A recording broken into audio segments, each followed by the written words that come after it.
Hello my dear children. In the class today we are going to start with a fresh unit, and this unit is atomic physics. And in this very unit we will study two different models for the structure of atom. One of them is Rutherford's atomic model, which is the topic of the day.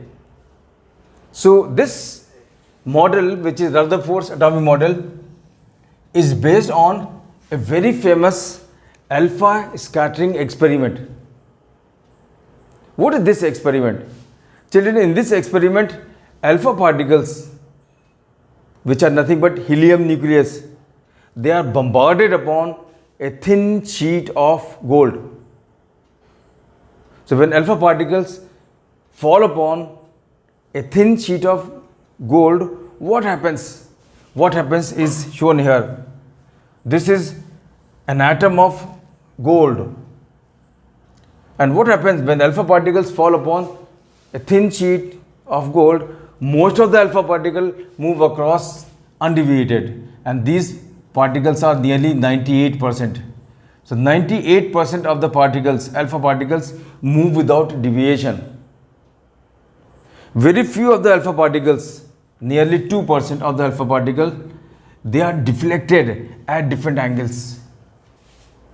And the angle at which they come out after passing through the sheet, after passing through, say, an atom, is called angle of scattering. So nearly 2% of the alpha particles are scattered in different directions. And the third observation, which is very important, very rarely means say 1 in a million, very rarely an alpha particle retraces its path. An alpha particle which moves head on towards the nucleus approaches closest to the nucleus before retracing its path. And when it is just about retracing its path, the distance between the alpha particle and the nucleus is called distance of closest approach. So what are the conclusions from these observations? These conclusions are: number one, since most of the alpha particles move across undeviated, so what do we infer from it? Well, what do we infer is this: most of the space in an atom is empty. Since most of the space in an atom is empty, that is why most of the alpha particles move across without any deviation. Well, very few of the alpha particles undergo deflections at different angle. Well, why the alpha particles are deflected? Alpha particles are deflected simply because they are repelled by nucleus. There exists electrostatic force or repulsion between nucleus and alpha particle. Well, alpha particles, they have positive charge, that we know already. And there could be repulsion between alpha particle and nucleus only when nucleus also has positive charge. So deflection of these alpha particles at different angles suggests that nucleus has positive charge. And this nucleus contains 100% mass of the atom, because none of this nucleus is ever knocked out. Alpha particles are bombarded upon thin sheet of the metal, but never ever these nucleus, they are knocked out from the sheet. Well, the particles, most of the alpha particles move across, very few are deflected, and rarely a particle retraces its path. But nucleus is never knocked out. Why? Because nucleus is very heavy and it contains 100% mass of the atom. And these particles which approach head on towards the nucleus, they approach closest to the nucleus before retracing their path. So what is this distance of close approach? We will study in detail very shortly. Well, impact parameter. Impact parameter is a distance, and this impact parameter is the distance between the line of motion of alpha particle and the line along which nucleus is lying when alpha particle is far away. So when alpha particle is far away from the sheet, from the atom, the distance between its line of motion and the line along which nucleus is lying. This shortest separation is what is called as impact parameter. And this impact parameter is inversely proportional to tangent of theta by 2, where theta is angle of scattering. What does this mean? This simply means smaller is the impact parameter, greater is going to be angle of scattering, and vice versa. And number of alpha particles which are scattered in different directions at different scattering angle, that is inversely proportional to, this is very important here. The number of alpha particles which are scattered at different angle is inversely proportional to fourth power of sine theta by 2. So as we increase as the angle of theta, angle of scattering increases, the number of particles decreases. So most of the particles move straight where angle is what? Nearly 0. Very few are deflected. So number of particles scattered in different angles in different direction is inversely proportional to fourth power of sine theta by 2. And if we plot a graph between n and theta, we get a rectangular hyperbola like this. And this theta varies from 0 to 180 degree. And remember, this 180 is the angle of scattering for the alpha particle which retraces its path. Besides that, these electrons which revolve around the nucleus, they revolve exactly in the same way as planet revolves around sun. So the electrons revolve around the nucleus in circular orbits, and the reason of their revolution around nucleus is electrostatic force of attraction between electron and nucleus. So electrostatic force of attraction between electron and nucleus is responsible for centripetal force, and by virtue of that centripetal force, electron revolve around the nucleus in circular orbits. Well, what is this distance of closest approach? Well, the particle which is moving head on towards the nucleus, as it enters into the sphere of influence of the nucleus, that is the charge of the nucleus, has its electric field around itself. So as this charge particle enters into this field of the positive charge of the nucleus, well, the kinetic energy of alpha particle decreases because of electrostatic force of repulsion between the charge of nucleus, that is positive charge, and alpha particle which has what? +2 unit of the positive charge. So both these like charges. So as alpha particle approaches towards this nucleus, its kinetic energy decreases, and at certain point this kinetic energy becomes 0. And when kinetic energy becomes 0, what happens? The same electrostatic force of repulsion throws this particle backward. That means the alpha particle retraces its path. So when the alpha particle is just about retracing its path, a distance from the center of the nucleus is called as distance of closest approach. How are we going to find out this distance of closest approach? We are going to find out distance of closest approach by law of conservation of energy. Well, when the alpha particle is far away, let us say that is position number 1, and when alpha particle is just about retracing its path, say that is position number 2. So at 1, kinetic energy is K1, potential energy is what? U1, and at 2, the kinetic energy is K2 and potential energy is what? U2. So what is K1? K1 is the kinetic energy of alpha particle when it is far away, and when it is far away from this charge, when it is far away from nucleus, the potential energy of the two charge configuration is what? 0. That is U1 is 0. And when the particle is at 2, when alpha particle is at 2, its kinetic energy becomes 0. It comes to rest, its kinetic energy becomes 0. And what happens to the potential energy? Yes, potential energy of the system becomes what? 1 upon 4 pi epsilon naught Q1 Q2 by R. Potential energy is what? 1 upon 4 pi epsilon naught Q1 Q2 by x naught. This is what is the potential energy U2. What is Q1? Q1 is the charge over alpha particle. What is Q2? Q2 is the charge over nucleus. This is Q2 and this is what is Q1. And if we substitute these values here, what do we get? 1 upon 4 pi epsilon naught q1 ze, q2 2e upon x naught. So what do we get in the numerator? 2ze square upon 4 pi epsilon naught. Let us change the side of x to this and k to this side. So what do we get? This is distance of closed approach, and what is that? X naught is equal to 2z e square upon 4 pi epsilon naught k. And what is obvious from this result is the fact that distance of closed approach is inversely proportional to k. And from this distance of closed approach, we come to know the size of the nucleus or nuclear radius. Children, we have just seen that distance of closed approach is inversely proportional to energy, kinetic energy of alpha particle. And if we plot a graph between x, that is distance of closed approach, and k, as the kinetic energy increases, distance of closed approach decreases.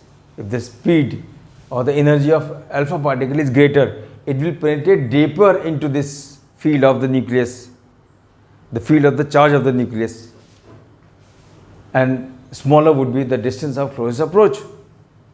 So as k increases, the value of x decreases. As k increases, the value of x decreases. But what happens beyond certain value? What do we see? The value of x stops decreasing. When the value of distance of closest approach stops decreasing, well, whatever may be the kinetic energy, initially with the increase of kinetic energy, x decreases. But after some time, what do we see? As we further go on increasing the kinetic energy, what do we see? That the distance of closed approach stops decreasing.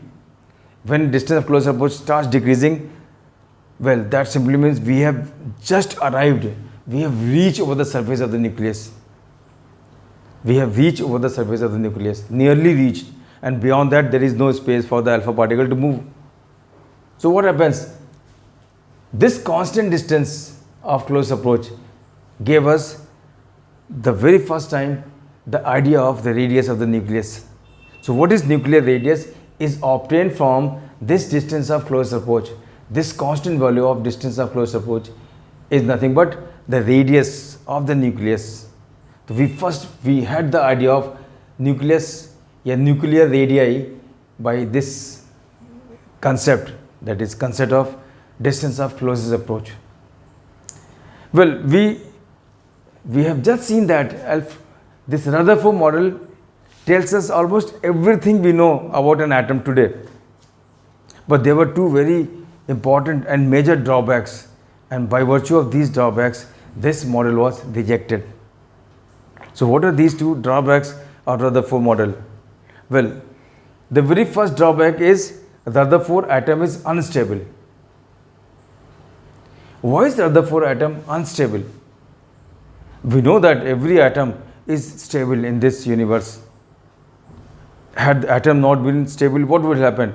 The molecules won't be stable, the substance would not be there. There would be no atom, there would be no molecules, there would be no substance, everything would collapse in the world. So we know atom is stable, but according to Rutherford, every atom is unstable. Why is an atom unstable as per Rutherford's atomic model? Well, children, we have a very famous law of classical electrodynamics. And this very famous law of classical electrodynamics states that every accelerated charged particle always emits out its energy in the form of electromagnetic waves. So what is this famous law of classical electrodynamics? Every charged particle, when accelerated, emits out or gives out its energy in the form of electromagnetic wave. Now in the Rutherford atom, electrons revolve around the nucleus in circular orbit. This is electron revolving around nucleus in circular orbit. And what is going to happen? See, this is electron revolving around nucleus in circular orbit. And what is going to happen and what is happening? What is happening is,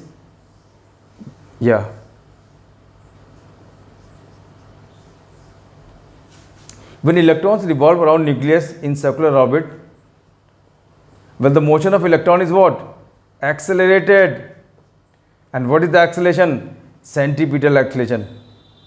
This is the motion of electron in circular orbit around nucleus. And motion of electron. Electron is a charged particle and its motion is accelerated. That simply means it is going to emit out its energy. When electron is going to emit out its energy, this is electron, this is electron, this is electron. As the electron is moving on the circular path, its motion is accelerated. This simply means it will emit out its energy. It will emit out energy. And once the electron emits out its energy, what will happen? The energy of electron would go on decreasing. And once the energy of electron would go on decreasing, what will happen? It will spiral its way.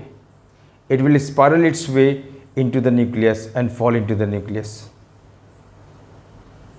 But this does not happen. Electrons are stable. These orbits are also stable. That is why an atom is stable. But as per Rutherford's model, the atom is unstable because the law, the very famous law of classical electrodynamics, which says that every accelerated charged particle always gives out its energy in the form of electromagnetic waves, and that law doesn't hold true here. Since the motion of electron is accelerated, therefore electron would always emit out its energy in the form of electromagnetic wave. And once the electron is going to emit out its energy, well, its radius would go on decreasing, and finally it will spiral its way into the nucleus. It will fall into the nucleus. And once the electron is going to fall into the nucleus, the atom is going to be destroyed. But that doesn't happen. So this was very major drawback of Rutherford's atomic model. And the second drawback is, well, the spectra of every atom as per Rutherford model is continuous. As per Rutherford model, the spectra of every element is continuous. But what is the fact? The fact is that spectrum of each and every element is discontinuous. It consists of some discrete lines, like a spectrum of sodium. It consists of just two lines, D1 and D2 lines. Likewise, every element has its line spectrum. Spectrum of every element consists of few lines, few discrete lines of distinct wavelength or frequency. But according to Rutherford model, the spectrum of every atom should be continuous. Why continuous? As electron spirals its way into the nucleus, it continuously emits out its energy, and that energy belongs to a definite range of wavelength without any gap. That energy belongs to a definite range of frequency without any gap. So the radiations which are emitted out, they have a definite range of wavelength without any gap, or definite range of frequency without any gap, and that is what is the meaning of the fact that the spectrum is what? Continuous. There is continuity of wavelength, continuity of frequency, or continuity of energy. But that is not the fact. The fact is what? Every element has its discrete and linear spectrum. So this was the second drawback. So because of these two drawbacks, this model was rejected. And the very next model which is going to be the agenda of the next class is Bohr's atomic model. And Bohr, in his very first postulate, overcame this particular defect or drawback of Rutherford model. So with this we come to the end of today's class. Children, we have discussed in detail what exactly is Rutherford model. So this is all from my side today. Thank you very much, and God bless you all.